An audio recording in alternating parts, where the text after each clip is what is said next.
From the Newstalk ZB newsroom, this is Newsfix.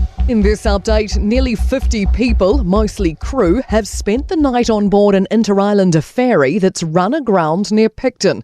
The Aratere ferry was undergoing a freight-only voyage when it suffered a steering failure, causing it to run aground shortly after leaving port at 9:45 last night.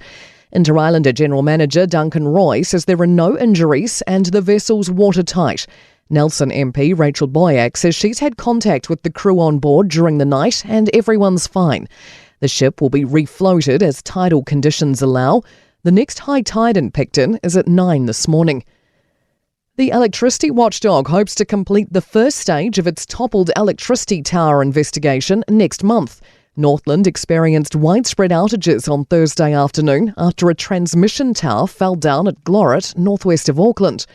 While most had power back that night, Transpower expects power to be fully restored over the weekend, this afternoon at the earliest.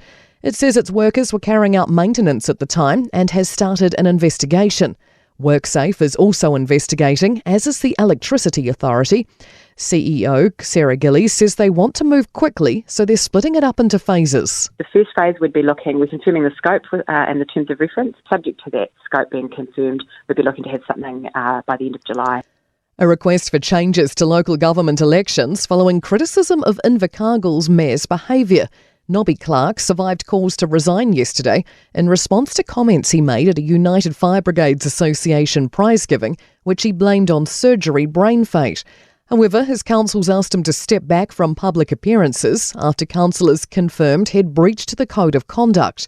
Taxpayers Union Local Government Campaigns Manager Sam Warren says in these situations, people should have the power to remove inappropriate representatives via the polls.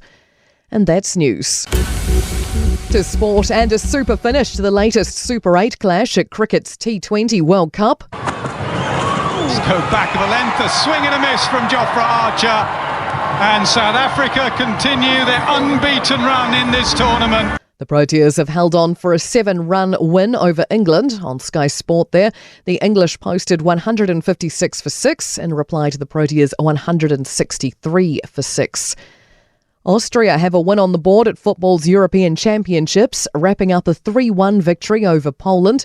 Ukraine's hopes of reaching the last 16 have been boosted by a 2-1 win over Slovakia. And a desperate final defensive stand has helped the Storm clinch a 30-24 victory over the Dolphins in League's NRL. Melbourne remain at the top of the table. And that's sport. I'm Scarlett Swetanovic. For more news, listen to Newstalk ZB live on iHeartRadio.